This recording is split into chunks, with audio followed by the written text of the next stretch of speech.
My girlfriend Jenny and I had been together for 8 years now, and we had been living together for 6 of those years. We were living in a small apartment in the inner city at the moment. Well, to be honest, calling it an apartment would be a very unjust statement. It was an extremely poor excuse of a building.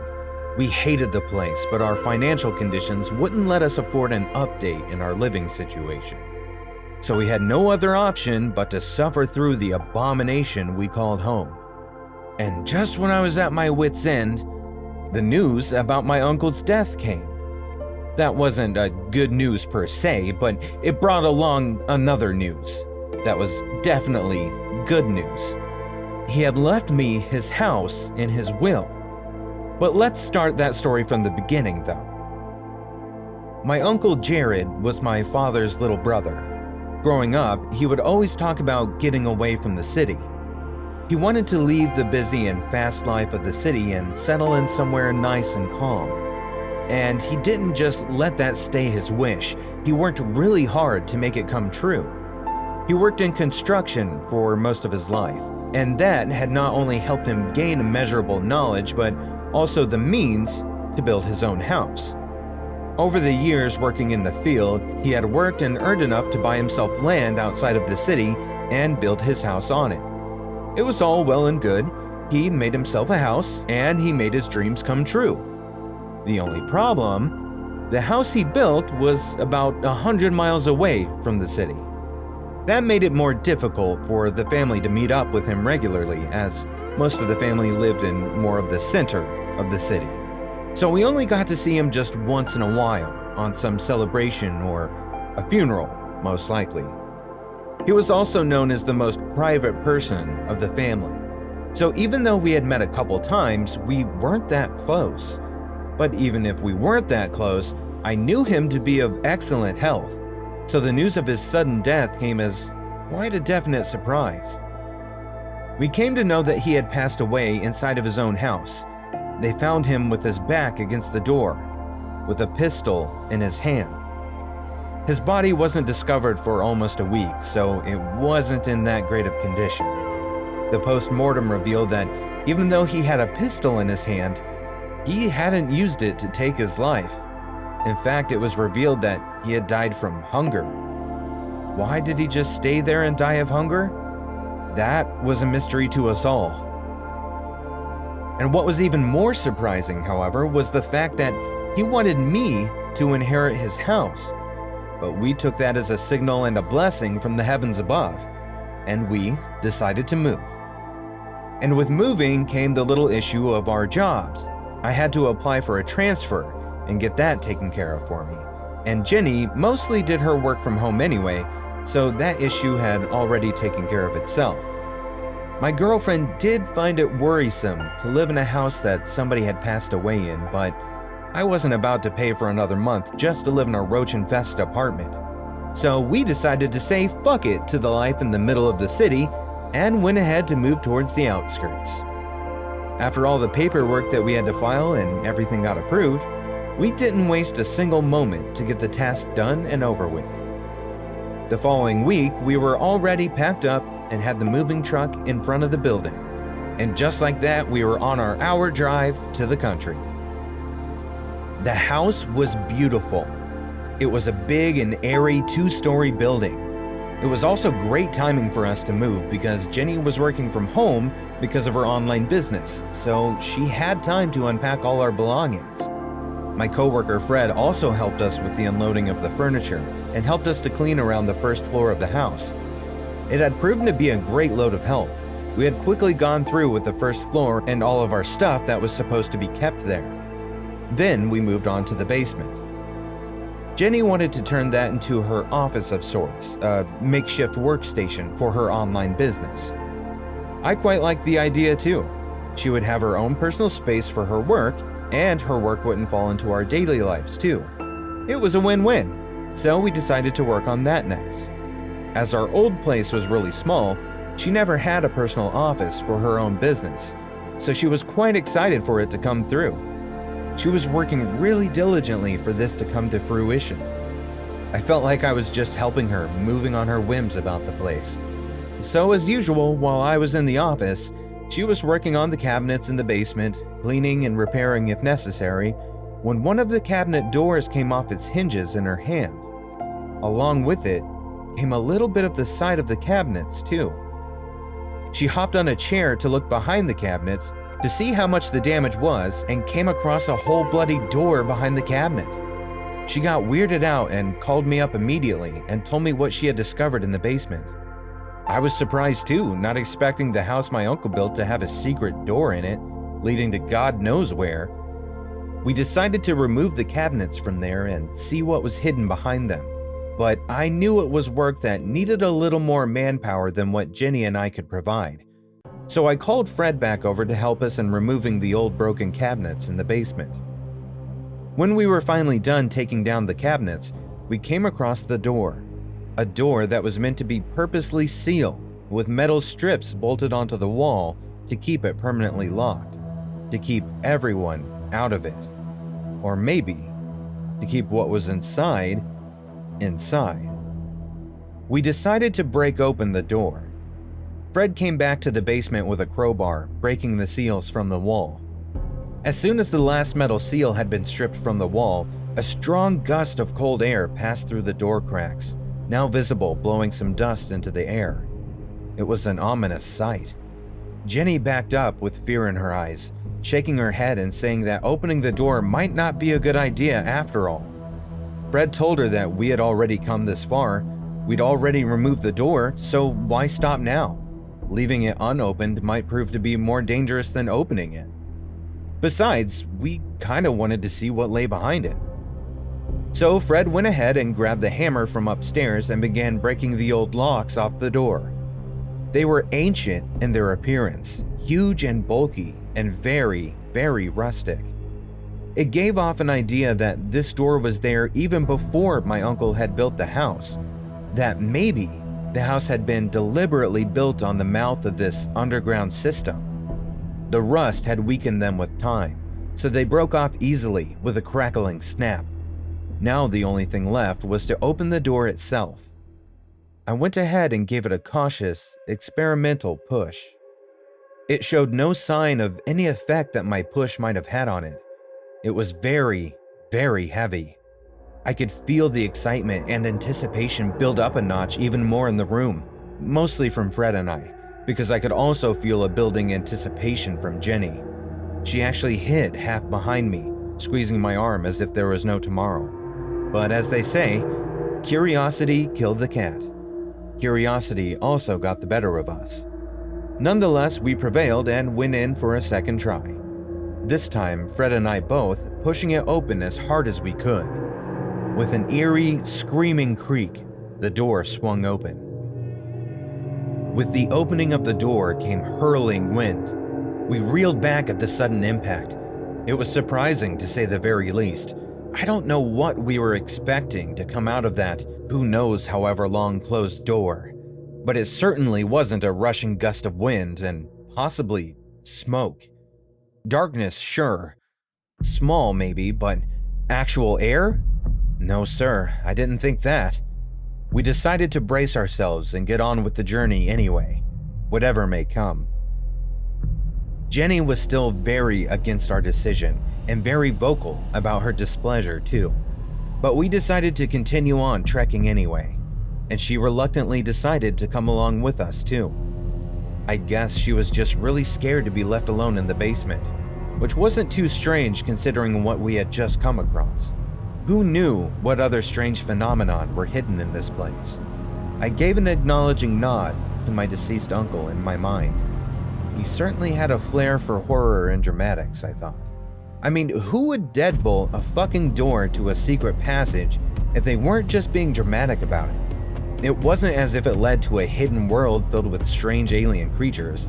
We weren't living the plot of a fantasy novel. What could possibly be hidden in there? A bloody treasure? A secret stash of some ancient findings? Or some forgotten heirlooms? Who knew?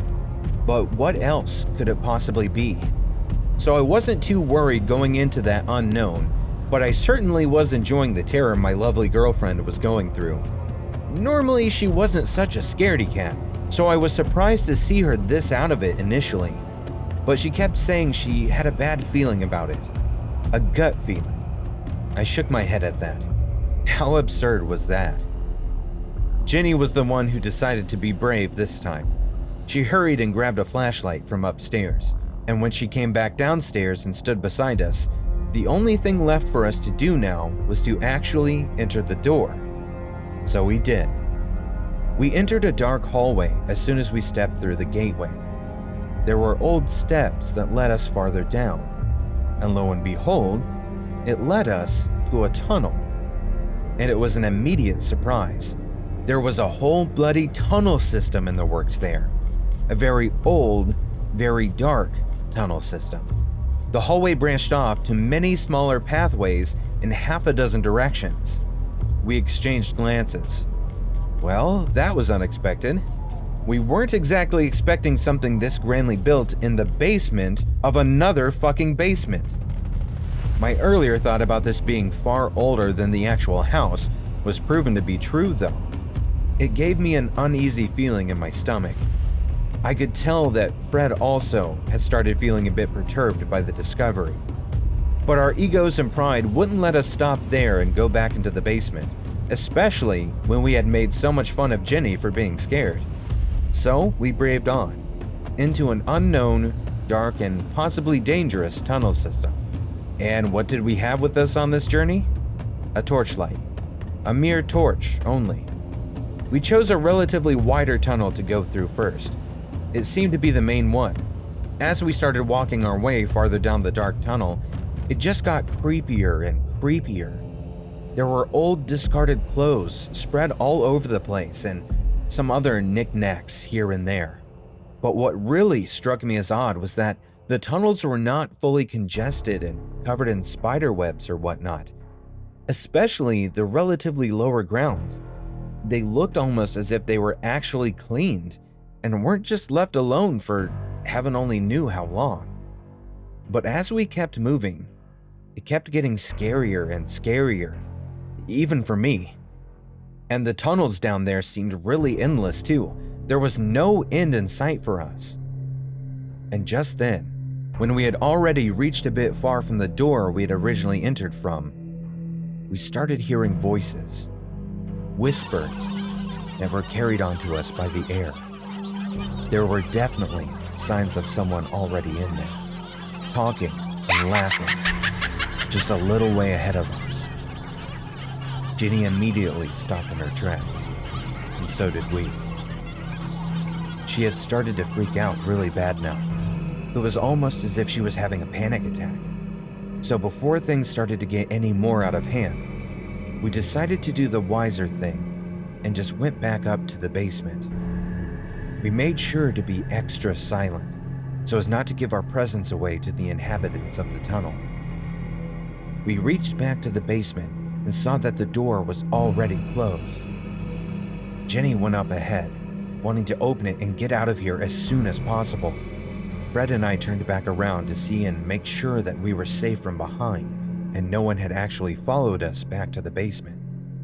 Just then, Jenny started to complain that she couldn't get the door open. Acceptable. It was a heavy door, and she was a relatively petite person with not much upper body strength, and very anxious right now too. Totally possible.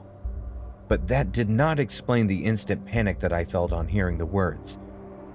Fred and I exchanged a look and moved towards Jenny to help her open the door. It did not budge at all. We couldn't open the door despite trying every fucking trick in the book to do so. We tried banging on the tall, thick door numerous times. Nothing. We tried twisting and turning the handles. We tried pushing it, pulling it. We body slammed it. Nothing. Just nothing. No matter how hard we tried, it just wouldn't move. It was as if we were unable to open the bloody door from the inside. As if things couldn't get any worse, we started hearing footsteps.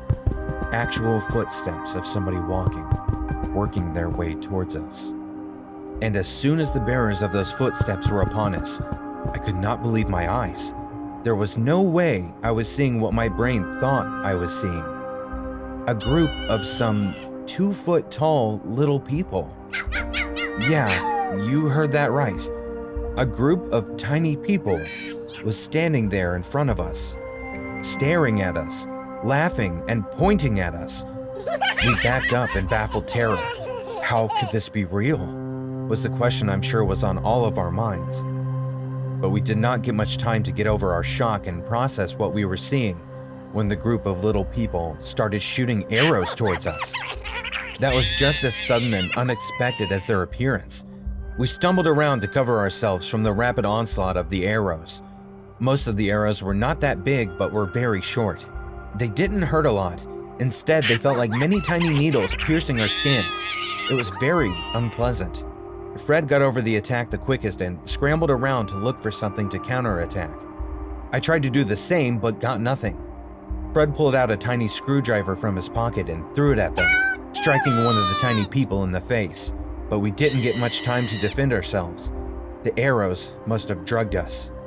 In under 2 minutes, we were out like a log, totally unconscious and unaware. When I woke up, we were tied to the ground and little people were dancing around us, chanting and hooting. They looked to be celebrating for catching some intruders, I wondered. But just then, Fred, who had already woken up, urged me to look up. And when I did, it was to see a big pot being lowered down from the ceiling, steam rising from it. My eyes widened as the implication set in. They were going to cook us. They were going to eat us. I looked around wildly, my struggle to get out of there alive renewed.